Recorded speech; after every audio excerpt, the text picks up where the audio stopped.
So the first order of business is the approval of the meeting minutes from the last meeting, which were emailed around. If everybody had a chance to review them.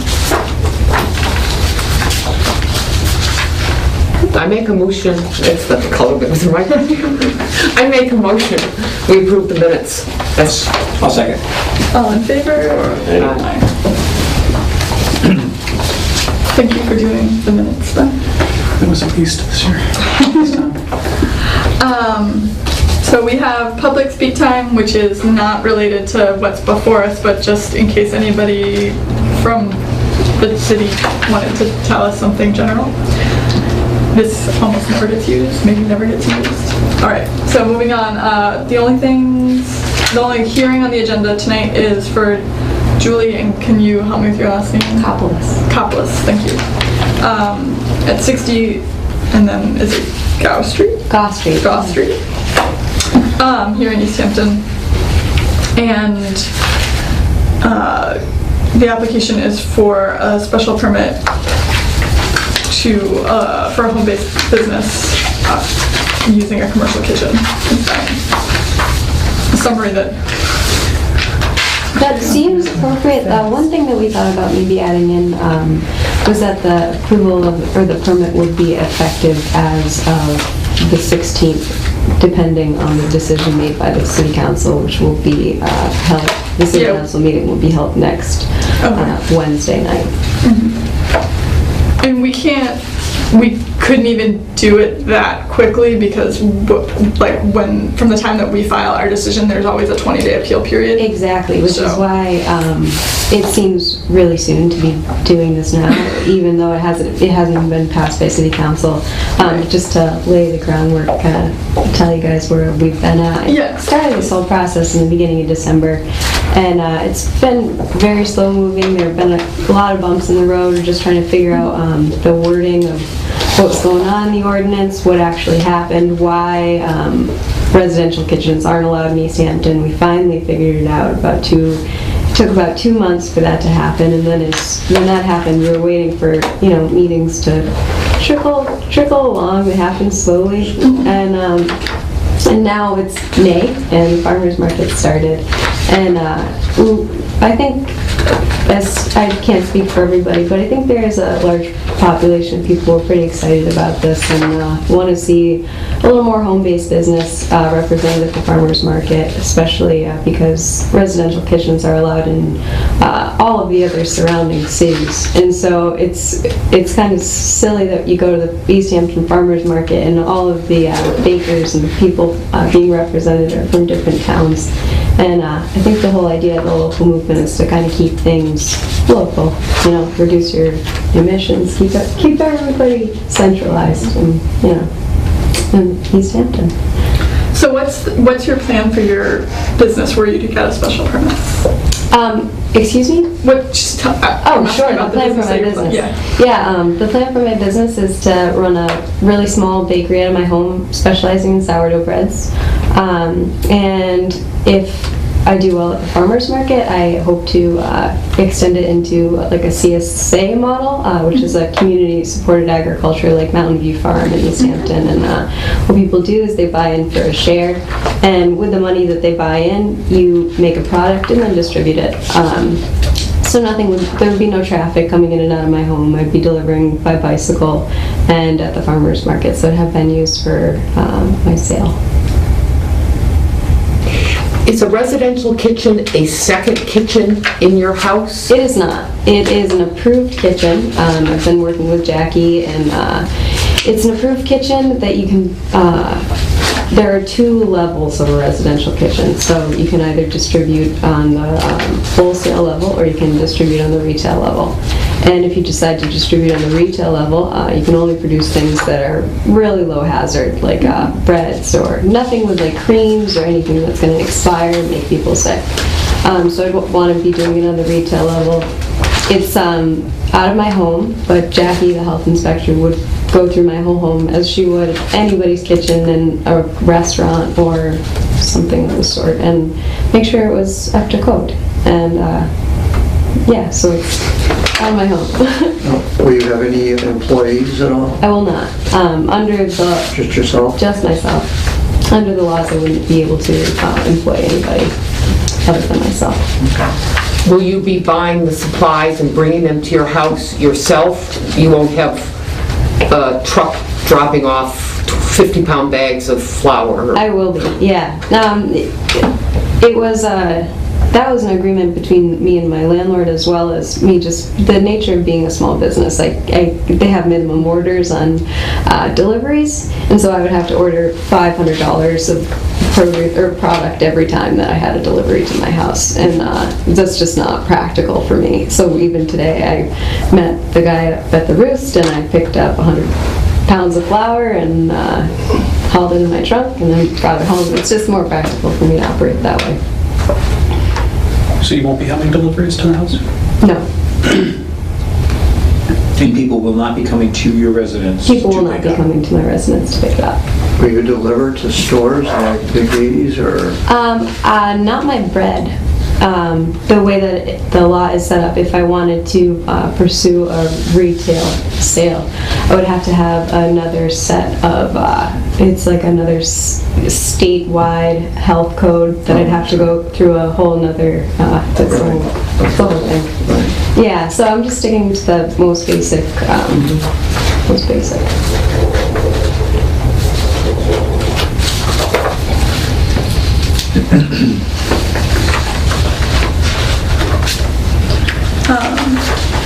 Anybody else who's here want to speak to us about this application? Your name is Julie? My name is Julie, yeah. Julie, meet your neighbors. We're the ones directly across from you. Nice to meet you. Yeah. Hi. I'm Bonnie, this is Chris. And my name is Marge, I'm down the other end. Can we get your last names for Spalding. Chris and Bonnie Spalding, it's K with K-R-I-S. looking out for him? Nice to meet you guys. I'm glad that you came. Yeah. And you guys are located? We're at 5 Goss Street. Okay. And then Julie. Marge Prendergast, 2 Goss Street. Sorry.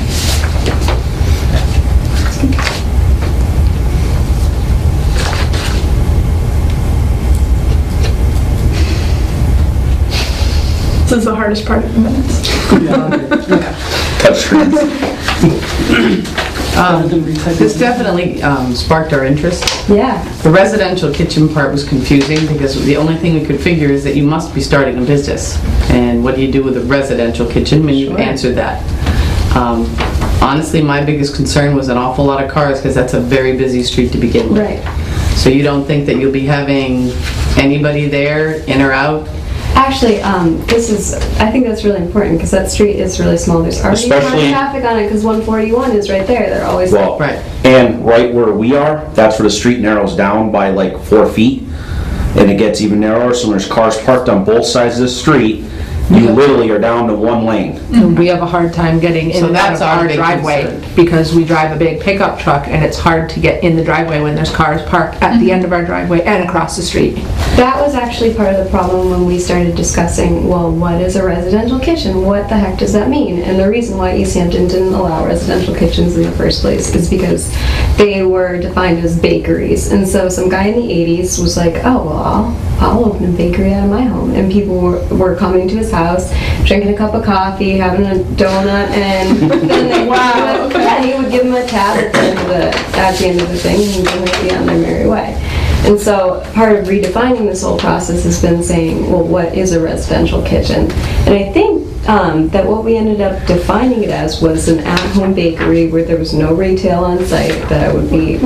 I can read you guys the definition. Yeah, that would be great. A residential kitchen, a kitchen in a private home that produces non-potentially hazardous foods such as baked goods, confectionaries, and jams and jellies, and sells directly to the consumer for consumption off-site for wholesale.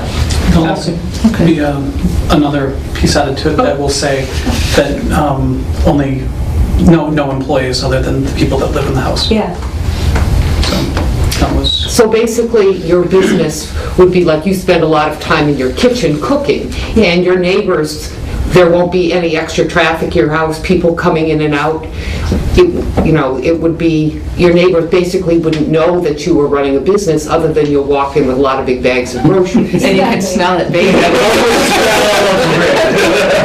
bad enough we smell meanies every day. What's the building that you live in? Is it like a... For family. Is it people above, below, It's like spread where? apart, so Okay, so it's side by 3 side. units, 2 units, and then I stacked didn't on know top. like how they were. Starting at the left of the building, it's a top and bottom.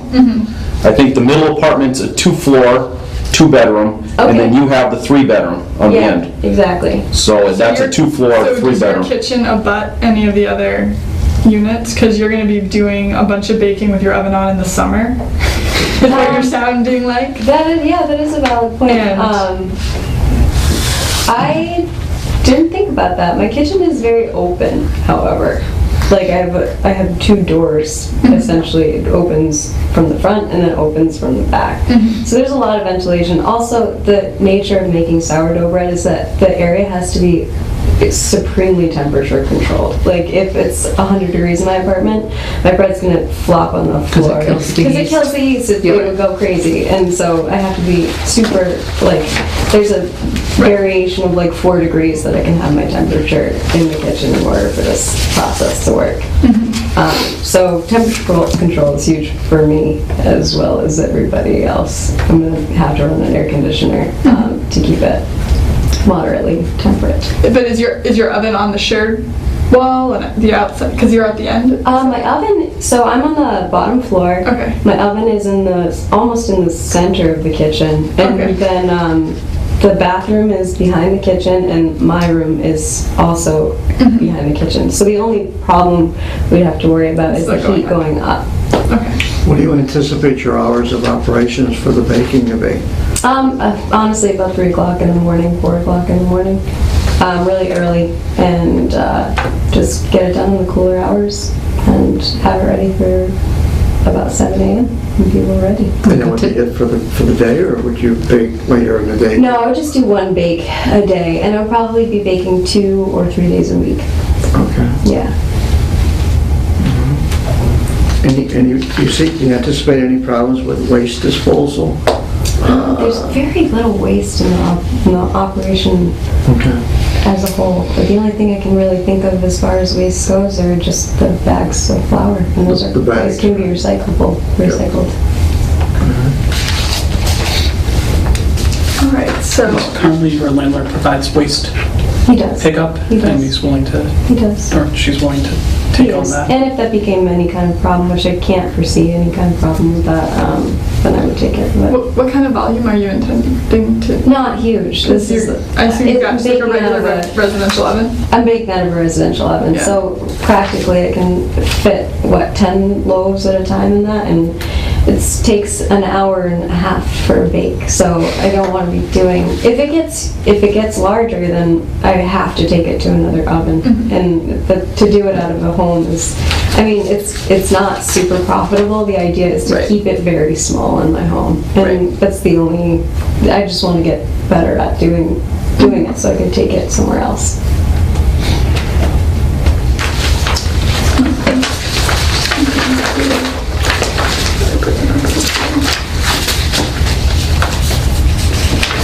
Well, Julie, for me, you've answered my question. It was very vague. I'm glad that you guys. So yeah, we're reading. Our biggest thing was traffic.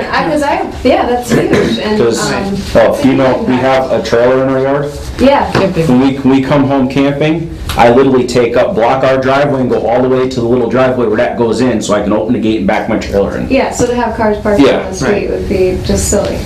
And to promote local business, we're all about that. Yeah. We just didn't want to promote it on our street. I'm The beer trucks from the alcohol joints are bad enough. Flying down the street. It sounds like a very interesting endeavor, Thank you. and you've got a good landlord to back you. Yeah, he's a good guy. Yep. He is a good guy. Yeah, I feel pretty confident knowing that I have a lot of support. All right, so our issue probably, if I'm taking the temperature of our board right, is just the procedural, like, it hasn't been amended yet. how do we want to handle that? If the city council hasn't approved the change of use for a residential kitchen, can we make a motion to approve? Or do we make the motion to approve conditional on the city council approving the change in use? Well, here's what I was thinking, which is that, like, we meet now and we vote now, but our decision isn't anything until it gets filed. You know what I mean? Like, the appeal period doesn't start, like, it's not our decision until it gets filed. No, you disagree? I mean, the appeal period doesn't start. The appeal period, yeah, we'll go with that.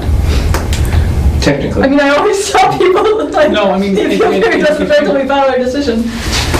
It's like if you start your construction before your appeals ended and someone appeals, then you lose your investments and Well, I thought you can't technically begin work on. So like, here, if you're getting a special permit, like, your permit isn't even, I thought your permit doesn't get, I mean, I guess it's like conditionally granted as of the 20-day appeal period, so you could start work, but, like, because will the building inspector give you? You won't get a Joe building won't give you a building That's what I permit thought, until yeah. those 20 days are up. Yeah. Right. I mean, obviously with a special permit, it's a little bit different, but. I mean, people have started without the building permits in hand and at their own risk. Right. Sure. Yeah. I guess I'm not so much concerned about that. Like, what I was just thinking was if we,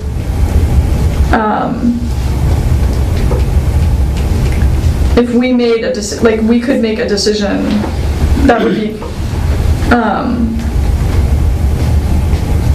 contingent on, like, what the city council does next week. It's conditional on the city council approving. Right. That's one of the, And it only gets filed if the city council that's what it approves it. says here. That's all it is. Exactly. I mean, that's, Now, what happens if there is a change in the draft proposal by the city council? Does it then null and void the conditional approval that we've granted? well, I think the way that I was thinking of it was, like, our decision, yeah, maybe that's a really bad way to think of it. You see what I'm saying? Is Yeah. all of a sudden they throw Right, do we bring a it back wrench in here? there, and, well, that really wasn't what we approved. Right. We approved it based on this verbiage. Mm-hmm. And I'm just playing devil's advocate, but I want to make sure that as an Right. entity, we are protected for doing a conditional permit. Right. I mean, I'm all for a conditional permit because it's based on the verbiage of what's been approved, or what's Right. been presented. Well, we could condition it on an approval by the council, and the applicant has to come back if there's any change in the council proposal, no matter how innocuous, just so we're assured that there is no change that would substantially affect our vote. Can we, rather than have the applicant have to wait for us to reconvene, should there be any change in the proposed amendment by the city council, that she can then go to the town planner? Yeah, I don't think we can do that. What's that? This is getting complicated. I think, we don't even have before us what exactly the language is, it sounds like, I because mean, we're saying that because there's going to be an added basically, piece. on Tuesday of next week, the planning board's having a joint public hearing with the city council ordinance subcommittee, where people who have an interest in this will come and we'll have a public vetting process of the draft ordinance, which is what I sent to the board. Yeah. At which point, they'll take a vote on that if they've come to consensus, and they'll get forwarded to the city council, who will then probably just take the ordinance and the planning board's Right. recommendation and just go with it, And that's next. and then the mayor has to Thursday. approve. And then the mayor's supposed to approve it. So what is the timeline on that happening? also, the planning board and the city council ordinance committee are meeting on Tuesday. The full city council's meeting on Wednesday, and theoretically, it could be on the mayor's desk Thursday morning. If everything goes nice and orderly. So I think that we put a conditional approval that we approve the special permit based on approval by those three entities in the verbiage that is written. Except that we don't have the verb. Yeah, we do. It's Well, but, I mean, we have some of it, but it sounds like there's gonna be at least one part that's gonna be added that we don't have the exact wording of right now. Well, if it doesn't change, if what they add doesn't change the conditions, if the decision is written in such a way that the conditions are spelled out, Right, that's what and I think- all the things that we're talking about, the no parking, no deliveries, I think, then, and what they propose changes but doesn't nullify anything in the decision. but that's what I was thinking was, instead of It's having, against the law for me to have employees anyways. what we can do, what I was thinking was, we should like spell out the I want conditions, to grow too. Yes. as opposed to making it Bacon and figure out it. subject to the conditions as approved. Okay, I go on. So we spell out the conditions, and then also it is subject to the change being made such that I don't know, that's just awkward. But I think maybe the way to sort of split the concerns is to spell out the conditions, and then if there is a change in verbiage and there's any question as to whether or not that change doesn't interface properly with the conditions that we set out, I just hold it and bring it back to the next meeting and we review it and I don't file it. Okay, that said, You don't file... Because we have, it's like 90 days to make a 90 decision. days. 90 days and then 14. yeah. But so that's if you vote tonight, though, then that's the decision would be 90. Right, but I mean, we vote tonight, we have 90 days to file the decision, we'll meet again Right. a month from now. If there's any problem, we deal with it a month from now. And if there isn't a problem, I go ahead and file the decision, and that at least starts the appeal period. I understand that it is, there are certain guidelines that you have to follow in the event that things change, but this has been a very long process, And we don't want to screw it up by having people think that we've overstepped on your behalf, Sure, and now sure. they don't want to do what Sure. you're wanting them to do. Sure. Yeah. Sure. We're trying to, Toe the line. Right. So In your if, direction. so this would be under any conditions, this would be under any conditions if the city council approves it. We're still waiting until the next meeting. No. No. no. Only under the condition that Like, something has changed. If something has changed and I'm not sure, or like there's any question as to whether or not the change interferes with the conditions that we've set out in the decision, I would hold the decision back. Okay, so, So if there's no change, I'd file the decision. On Friday? Well, we're not Friday, like the city's not open on Friday, so it wouldn't be Friday. Yeah, city's closed. I mean, I'd probably send it to Monday, Ben. the... 13th? No. No, we got Following week? the 20th or something like It'd that. be Monday the 20th, or I mean, I could send it, well, yeah, because you'll have to update me.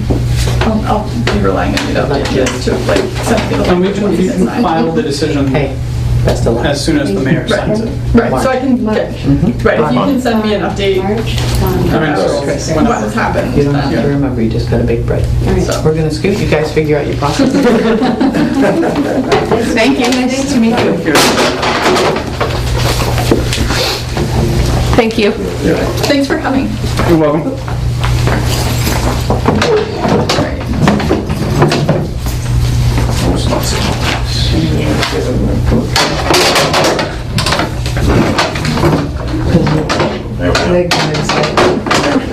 Thank you. Thank you. No one's ever picked up their chairs before. You got the chairs, I get nervous. It's gonna be a game. I would be freaked out too if I saw that in the paper. Well, and it's, Down the street. Residential kitchen, you mean the residents are coming in? So they'll be waking up to a good smell of it. All right. All right. Our conditions. No No employees. employees, no commercial deliveries, no sales on premises. no commercial pickups. I don't know how to word that. You don't think that's encompassed in no sales on premises? Yeah, technically, Yeah. it's sales on premises. Yeah, okay. No deliveries, Well, you're making I mean, You're making, but no deliveries to. Yeah. right, no employees, no commercial deliveries, no sales on premises. Do Okay. we have any other? No sales on premise, either retail or commercial, Sure. Or wholesale. retail or sales.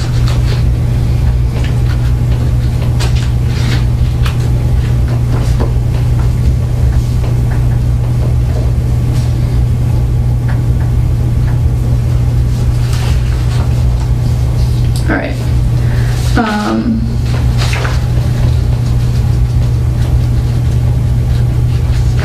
So what I'm envisioning is that our decision will have those conditions in it.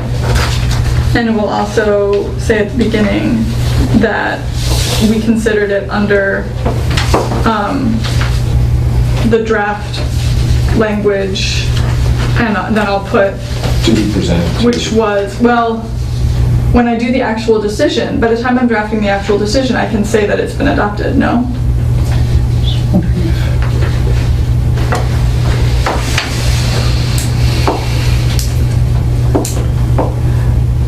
I'm trying to think as, now everyone's looking at me, so. Okay, is this a useful thought experiment? What would happen if we voted on something and then I totally dropped the ball and I never filed the decision? After 90 days, it becomes conditionally approved, Right. or actually 104 days. Although that wouldn't happen with a special permit. Once the hearing's closed, yes. So do we not close the hearing? Well, if you don't close the hearing, you can't. We can't vote if we don't, yeah, we can't vote if we don't close the hearing. You could, Wait, like, if you don't act on a special permit, within this, it becomes conditionally approved. even for a home, oh, interesting, for a home occupation. Well, it's a special permit, so. Yeah, no, that's true. I just was thinking, like, home occupation seems like, I mean, you know, like it would be different, but you're right, yeah, no. it's all subject to this, Right. the same special permit. Right, no, you're right. I just, yeah. So, I guess the board could vote to approve the decision only if the city council and the mayor change the ordinance? Can you have a conditional vote? well, I think we vote, And then they can Can we- vote on the decision based we on the condition- future draft, and then the board approves the decision. can the board approve, I was thinking the board could approve, like, could vote on the decision, but condition the filing of the decision on the approval by the city council and the mayor of the new ordinance. Like, we considered it under this language upon, you know, like, upon approval of this language, the decision can be filed. And that would be like the fourth condition in the permit? Right. I think so. Or the first condition, really. Because the reality is, if that doesn't pass, everything else is null. Everybody else is. But we'll still have time then to make a different decision, to render a different decision when we next meet, so that it doesn't get automatically. Right. Yeah, basically, if the city council decides to change anything, or the mayor decides to change anything, we then have next meeting to alter our Oh, decision. except that, can we reopen the hearing once we've rendered a decision? We can, because filed it. we've got that out, because we've said, this is conditionally approved based on blah, blah, blah, blah, blah. Should those conditions, well, we put a line in there. That's true, yeah. Should anything change, we will then rehear the applicant on June 13th. Can we actually put it all in one decision? No? Makes me a little nervous. Well, then why is this on our agenda tonight? Well, because Julie applied for it. And technically... you're not a gatekeeper. Well, no, and I'm not a gatekeeper, but technically residential kitchens are not not allowed in the Well, ordinance. except that bakeries. Bakeries aren't allowed, and the way bakeries are defined in the ordinance, you know, Bakeries defined in the ordinance. I don't think they are. They must be. I don't know. I don't think all of those things in the, Because I don't consider this a bakery, because people don't come there. And Bakeries. see, like, if she wanted to, like, make jam, which I know is a hazardous thing, and, jam Jackie is a would probably- hazardous. yeah. They preserving anything, gotta. Yeah, like, I'm sure Jackie wouldn't approve that, but let's pretend for a moment that she would. Bakeries are not defined. Right, So, I mean, I guess we could do the, like, whole by analogy, a clinic, a barber shop, a tea room, a bakery, a gift shop, an animal, like, all of those. Well, no, the welding shop, machine shop is, see, like, we just went through this with the whole small engine Right. repair thing. Where, I mean, you know, there is a, like,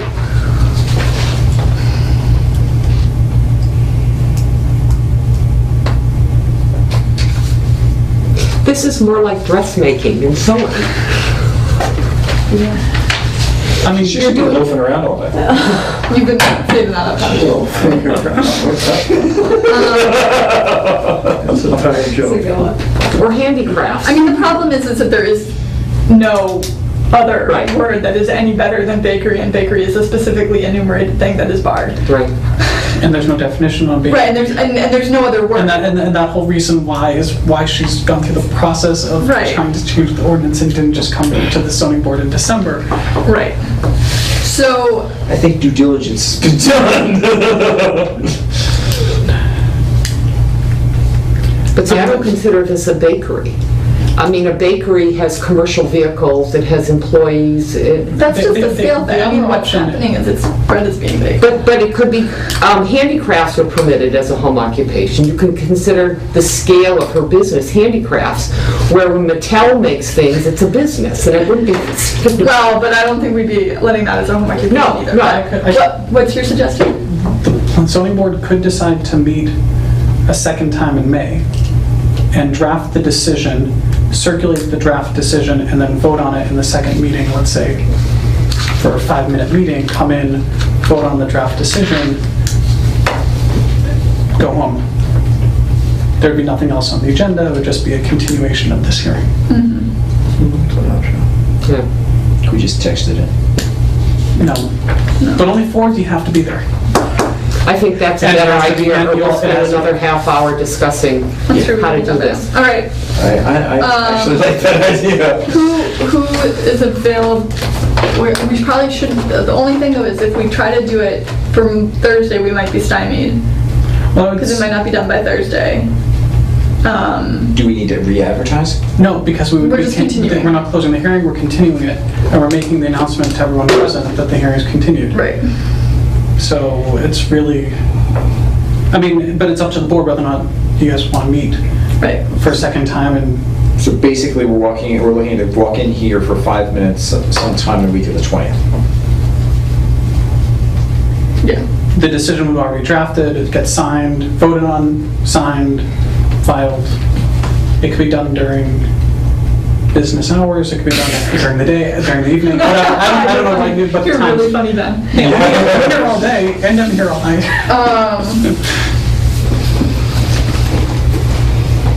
Although actually, I have flexibility during the day on Mondays. If there were 4 people that had flexibility. we could do it. I have a lot of flexibility because I'm That's only retired. 3 of so- us, so- You want to do it at 8 o'clock in the morning, that works. All right.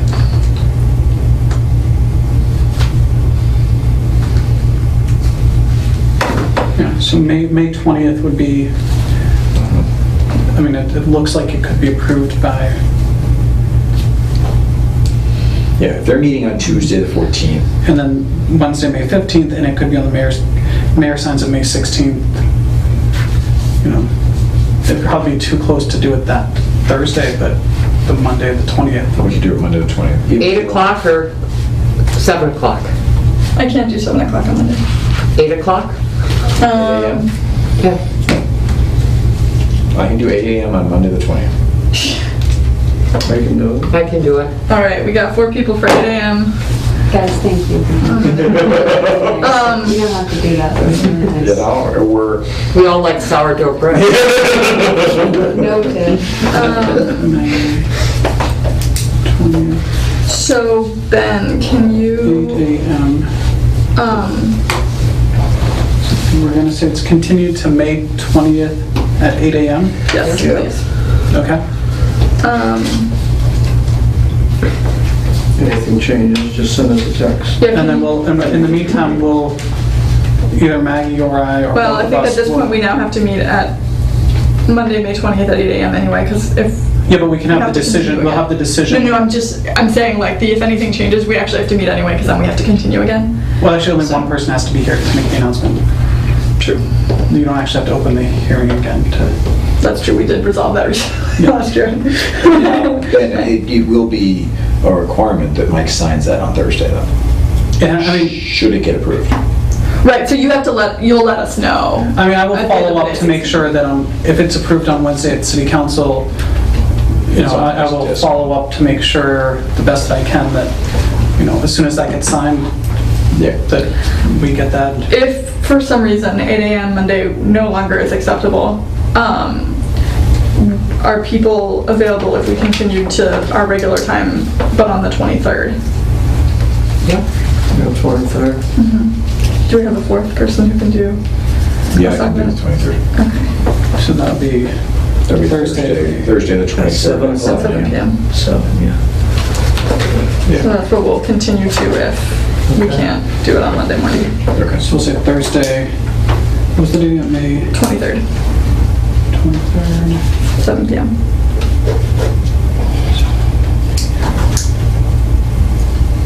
Okay.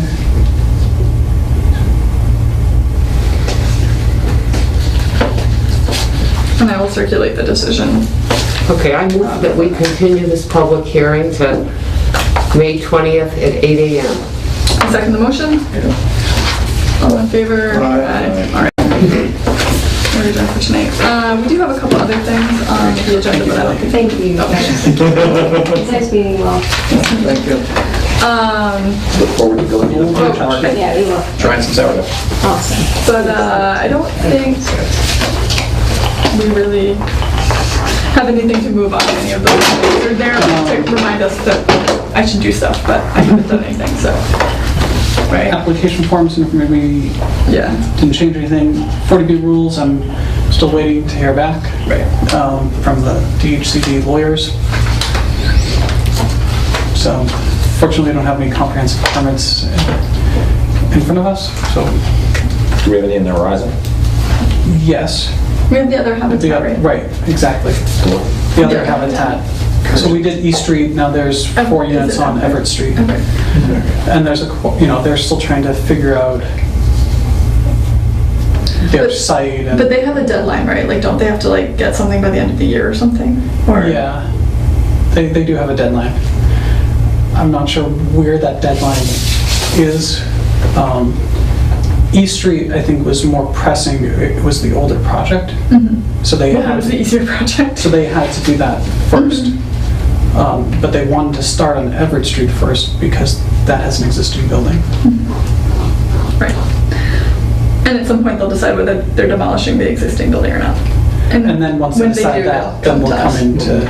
And it's gonna be like 4 or 5 units, something? 4 units. 4 units, so. All right, well, I move that we adjourn for this evening. All in favor? All right, please turn off the video.